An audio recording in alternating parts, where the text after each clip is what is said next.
Dans le village Villeducoin d'une contrée lointaine, les carrés veulent se marier avec des triangles et les triangles veulent passer le restant de leur vie avec des carrés. Enfin, les carrés et les triangles ne sont pas non plus des traînés, ils ne sont pas prêts à se marier avec n'importe qui. Certains carrés aiment les triangles très équilatéraux, tandis que d'autres carrés aiment les triangles presque rectangles. A l'inverse, certains triangles aiment les grands caréographes, tandis que d'autres aiment davantage les mignons crétins. En particulier, les compatibilités entre carrés et triangles sont limitées et on peut les illustrer en traçant une ligne entre couples compatibles. Le maire de Villeducoin vous engage en tant que ministre de l'amour et vous charge de jouer les cupidons en maximisant le nombre de mariages monogames à venir. Et je vous invite à reprendre l'exemple que l'on vient de voir, à mettre pause et à trouver le nombre maximal de mariages que vous pouvez orchestrer. Allez, n'hésitez pas à chercher. Mais en bon mathématicien, vous vous dites que le problème de Villeducoin n'est pas spécifique à Villeducoin. Si les mariages de Villeducoin sont nombreux et heureux, alors les villes d'à côté vont vouloir copier la politique amoureuse de Villeducoin. Du coup, en bon mathématicien, vous devez vous demander s'il existe une façon systématique de résoudre ce genre de problème. Ou dit plus sèchement, étant donné des individus classés en deux groupes et étant donné des liens de compatibilité entre certaines paires d'individus de groupes opposés, pouvez-vous déterminer un algorithme qui déterminera toujours le nombre maximal de mariages monogames possibles. En 1956, deux mathématiciens Ford et Fulkerson trouvèrent une jolie solution à ce problème. Leur astuce était d'ajouter deux points virtuels appelés source et puits, de relier la source au carré et de relier les triangles au puits. De plus, ils orientèrent tous les liens avec une flèche de gauche à droite. Maximiser le nombre de couples formés revenait désormais à maximiser le nombre de chemins 2 à 2 disjoints entre la source et le puits. Pour ce faire, Ford et Fulkerson proposent de d'abord construire les chemins un à un. Le problème, c'est que ce faisant, on risque de créer un mariage qui rend beaucoup d'autres mariages impossibles. Ford et Fulkerson permettent alors d'annuler ce mariage en autorisant le parcours du chemin correspondant au mariage en sens opposé. On parle alors de graphe résiduel. Eh bien, Ford et Fulkerson prouvent que tant qu'on peut trouver un chemin de la source au puits dans le graphe résiduel, on peut strictement augmenter le nombre de mariages. Mieux encore, dès que le graphe résiduel n'admet plus de chemin de la source au puits, on sait que l'arrangement des mariages qui correspond à ce graphe résiduel est optimal. On aura alors résolu le problème des mariages. Et pendant des années, Villeducoin fut surnommée la ville de l'amour.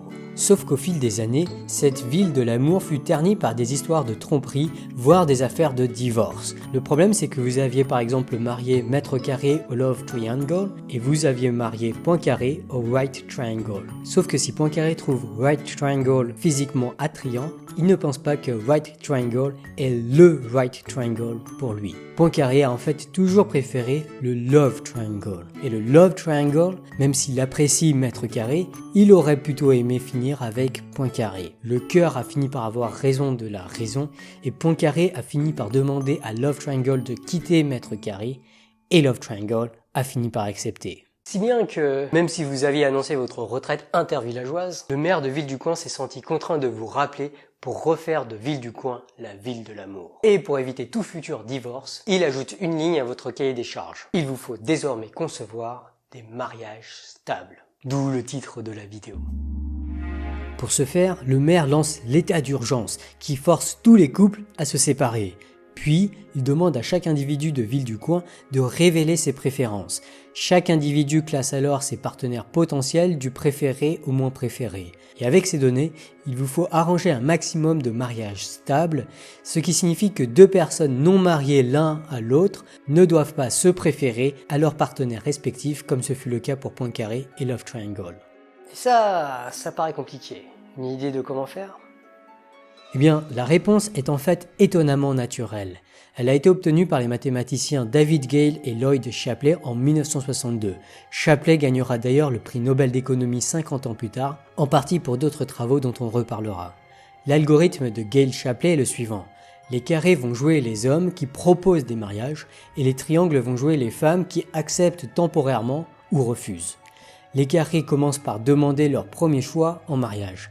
Chaque femme accepte alors temporairement la meilleure proposition qu'elle a reçue et rejette les autres propositions. Ensuite, les hommes qui ont été rejetés demandent alors leur deuxième choix en mariage et là encore, chaque femme n'accepte temporairement que la meilleure proposition reçue. Chaque homme rejeté à ce deuxième tour de proposition continue de demander en mariage la femme qu'il préfère parmi celles qu'il n'a pas encore demandé en mariage. Et chaque femme n'accepte temporairement que la meilleure proposition reçue. Quand plus aucun homme n'a de demande en mariage à faire, le processus se termine et les acceptations temporaires des femmes deviennent définitives. Les couples se marièrent, vécurent heureux sans tromperie et eurent beaucoup d'enfants qui étaient bel et bien les leurs. Alors, tout ce que j'ai raconté là, ça peut paraître être un joli conte de fées pour mathématiciens. Mais les algorithmes de Ford Fulkerson et de Gail Shapley sont plus d'actualité que jamais. Alors, on les utilise sans doute pas dans les ministères de l'amour. Mais le problème des mariages stables n'est en fait pas une histoire de mariage. Et oui, remplacez les carrés par des vendeurs et les triangles par des acheteurs et vous obtenez le problème de l'efficience des marchés. Remplacez les carrés par des demandeurs d'emploi et les triangles par des offres d'embauche et vous obtenez le marché du travail. Remplacez les carrés par des demandeurs de reins et les triangles par des donateurs de reins et vous obtenez le monde du don de reins. Remplacez les carrés par des élèves de terminale et les triangles par des formations post-bac et vous obtenez le problème de l'admission post-bac ou APB. Ça vous dit quelque chose? Dans tous ces cas, les nombres de carrés et de triangles sont en fait très grands et ces problèmes doivent être résolus régulièrement. Les algorithmes de Ford Fulkerson et de Gail Shapley permettent non seulement de résoudre ce problème sans requérir de travail humain, ils permettent même d'obtenir des solutions bien meilleures que celles que des équipes d'humains très compétents pourraient obtenir. À tel point que de nombreuses entreprises ont fait fortune en organisant la rencontre de carrés et de triangles par des algorithmes, plutôt que de laisser carrés et triangles se débrouiller tout seuls. Et d'ailleurs, ces entreprises, vous les connaissez sans doute. Ce sont les mythiques Tinder, eBay, Amazon, Le Bon Coin, LinkedIn ou autres Monster. Et là, on tombe sur un autre problème important à venir pour nos démocraties. Les robots? Les robots. Les robots. Vous vous souvenez, il y a quelques semaines, je vous ai dit, aujourd'hui les IA sont quand même pas encore tout à fait au point, en tout cas, elles sont pas du tout au point pour gouverner le monde, pas du tout. Typiquement, Microsoft a lancé son IA qui était un bot qui parlait sur Twitter et qui interagissait avec les gens sur Twitter, et l'IA est rapidement devenue nazi, troll, en mode ultra 4chan. Du coup non, les IA sont pas encore du tout prêtes pour ce genre de truc. Certes, mais en revanche pour de plus en plus de tâches, les IA, ou plutôt des algorithmes bien moins sophistiqués que les IA du machine learning, sont déjà beaucoup plus performantes et beaucoup moins coûteuses que des équipes d'experts pour prendre des décisions qui, au final, si on considère l'économie, le marché du travail, la santé ou l'éducation, sont véritablement des décisions concernant des problèmes de société. J'insiste là-dessus parce que lorsqu'on pense transhumanisme, bien souvent, on pense à un futur très lointain avec des robots humanoïdes. Mais en fait, dès aujourd'hui, pour de nombreux problèmes, comme organiser la rencontre d'individus qui ont tout intérêt à se rencontrer, l'homme est déjà dépassé par la machine, et ce, bien souvent pour le plus grand bien des clients de ces machines. La dernière fois, on a parlé du paradoxe de Brest et vous avez été nombreux à me dire que, en fait, ce genre de paradoxe apparaît dans des jeux de simulation de ville, notamment SimCity 4 et Cities Skyline. J'ai pas joué à ces jeux, donc je peux pas le garantir moi-même, mais si c'est le cas, c'est vraiment trop cool, je trouve. Pikachu demande si la dictature c'est mieux dans certains cas. Bah la réponse est si on a une dictature qui prend toutes les décisions optimales pour le bien de tout le monde, la réponse est clairement oui. Bien sûr, en pratique, le problème c'est que souvent une dictature ne va pas chercher à faire cela. Souvent, les dictateurs veulent être et rester au pouvoir, comme on en a déjà parlé, et ça veut dire qu'ils vont pas forcément agir dans l'intérêt du peuple. J'en profite pour adresser un petit message à ceux qui ont été un petit peu hooligans politiques dans les commentaires et qui m'ont parlé d'anarchisme comme si j'avais vraiment parlé de l'anarchisme. Je n'avais pas vraiment parlé d'anarchisme. Et plus généralement, faites vraiment gaffe à ce que vos convictions politiques ne nuisent pas à votre compréhension du message principal de la vidéo. Je vous renvoie notamment vers l'épisode 11 où on a vu un exercice de maths où les gens qui avaient des opinions politiques, surtout ceux qui étaient pas mauvais en maths, arrivaient constamment à la mauvaise conclusion mathématique qui était attendue. C'est carrément plus facile à dire qu'à faire, mais essayez de ne pas écouter l'hooligan politique en vous. Kevin Baudin fait remarquer que le fait de restreindre les libertés, c'est quelque chose dont on a vraiment l'habitude en fait dans le milieu familial. Après tout, les enfants doivent écouter leurs parents. Du coup, les enfants ont une liberté restreinte par les ordres de leurs parents. Et ça, c'est vraiment bien vu comme réflexion. Souvent, dans nos sociétés, on trouve acceptable dans certaines situations sociales que certains suivent les ordres de d'autres. Il y en a pas mal qui ont souligné le manque d'informations des conducteurs en pratique, et je pense qu'il y a eu quelques contresens suite à la vidéo précédente, j'ai sans doute pas assez bien expliqué la chose. Dans le paradoxe de Brest, l'information est supposée parfaite, c'est-à-dire que tout le monde sait en temps réel tous les temps de trajet de tous les tronçons de route. Autrement dit, le paradoxe de Brest, il correspond au cas où à l'entrée de chaque route, il y a le temps de parcours de la route, et où chacun a accès à un truc comme Google Maps, qui lui permet de savoir le temps de parcours de chaque tronçon en temps réel, et chacun réagit au trafic qu'il y a en temps réel sur les différentes routes. Le problème, c'est pas tant qu'il y a un embouteillage sur certaines routes et que les voitures y vont parce qu'elles sont bêtes. Le problème, c'est que certaines routes restent plus rapides, même s'il y a un petit peu d'embouteillage sur ces routes. En particulier quand il y a 40 voitures dans le paradoxe de Brest et que les 40 voitures prennent les routes de montagne, c'est parce que la route de montagne reste plus rapide lorsqu'il y a 40 voitures que l'autoroute, et du coup, individuellement, chaque voiture a intérêt à suivre les deux tronçons de route de montagne si le pont est ouvert. Vincent Laurent nous fait remarquer qu'avec les technologies d'aujourd'hui, le GPS et Google Maps par exemple, il est tout à fait possible de mettre en place une dictature bienveillante pour permettre aux conducteurs de minimiser le temps total de parcours de tous les conducteurs plutôt que de laisser chaque conducteur suivre son trajet optimal. Et en effet, si demain Google voulait agir pour le bien de tous, il pourrait agir en dictateur bienveillant et minimiser le temps de parcours total de tous les conducteurs plutôt que pour chaque conducteur essayer de minimiser son temps de trajet. Et là où le problème peut commencer à se poser, c'est que si Google Maps fait ça, mais que Waze ne fait pas ça, ou que par exemple Apple Maps ne fait pas ça, il va y avoir une concurrence entre Apple et Google, et à ce moment-là, les utilisateurs pourront voir que ceux qui utilisent Apple Maps vont plus vite et peut-être qu'ils vont finir par basculer vers Apple, qui minimise les temps de trajet de chacun des conducteurs, et on se retrouvera à nouveau dans le cas du paradoxe de Brest.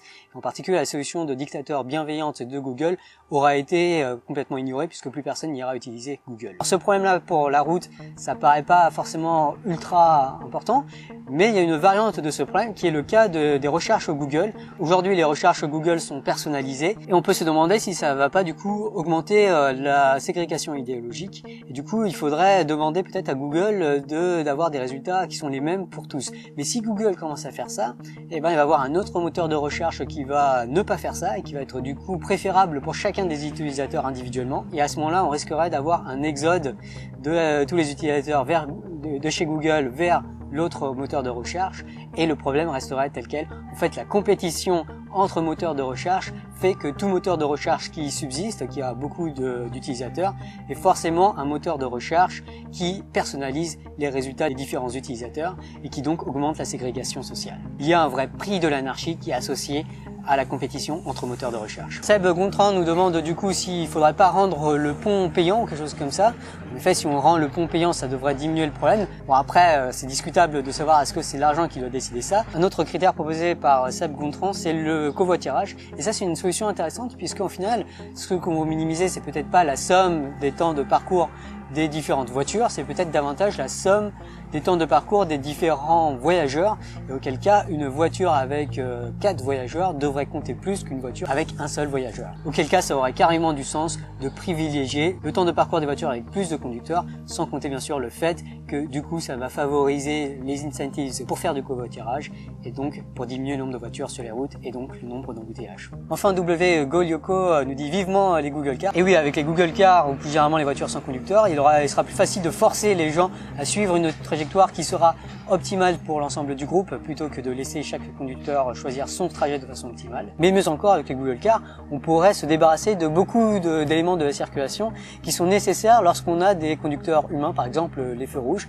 Et là, je vous invite vraiment à aller voir cette vidéo que j'ai faite la semaine dernière sur mon autre chaîne Zetabytes avec le PFL, où j'ai interviewé le professeur Boy Faltings qui nous a parlé de la différence entre les Google Cars et les Tesla. Donc c'est une discussion super intéressante, notamment sur la stratégie de Tesla qui a permis à Tesla, en tout cas d'annoncer le fait que les voitures sans conducteur de Tesla seront a priori sur le marché peut-être dès l'année prochaine, peut-être dans 2 ans, il faudra peut-être un peu plus de temps. Et l'argument de vente de Tesla pour ces voitures sans conducteur qui fait que ce truc a quand même beaucoup de chances d'être sur les routes dès dans 1 an ou 2 ou peut-être 3 max, c'est le fait que les voitures de Tesla, pour l'instant, elles ont un track record qui est bien meilleur que celui des humains. Donc pour l'instant, c'est pas assez statistiquement significatif, il faut plus d'expérience, mais a priori, d'ici 3 ans, il y aura suffisamment de données pour pouvoir affirmer, bah oui, les voitures Tesla sont bien moins dangereuses que les conducteurs humains, Et à ce moment-là, ce sera une question de sécurité que de forcer les voitures à être toutes sans conducteur. Bon, il faudra encore un peu plus de temps pour que toutes les voitures deviennent sans conducteur, mais finalement, tout ça, ça pourra arriver dans les quelques années à venir. Peut-être dans 5 ans, finalement, la plupart des voitures déjà deviendront petit à petit sans conducteur. J'espère que vous avez aimé cette vidéo. La prochaine fois, on va parler du problème de l'honnêteté. Souvent, quand on organise des interactions entre humains, notamment via des machines, comme par exemple le problème des mariages stables, on se pose tout de suite la question, est-ce qu'on a intérêt à révéler nos vraies préférences à la machine, ou est-ce qu'il vaut mieux essayer de jouer un peu le système et d'être un peu stratégique par rapport à tout cela. C'est un peu le dilemme du vote utile de façon plus généralisée. Si vous avez aimé cet épisode, pensez à le liker, à le commenter, à le partager, pensez à vous abonner pour ne pas manquer des futurs épisodes. Merci aux tipeurs pour leur don et j'espère que vous serez là la prochaine fois. We're only talking about heterosexual marriages today. That's actually really important to the mathematics, but let's leave that aside for now. Now, all the women he likes better than his wife have rejected him and are married to someone they like better than him. This means these women are not interested in cheating with him. On the other hand, he's not interested in any of the other women because he likes his wife better than all of them. So this means that Mr. Plus, and similarly none of the other men, will ever cheat. And of course that means that the women also won't cheat because they don't have anybody to cheat with. And so our matching is stable.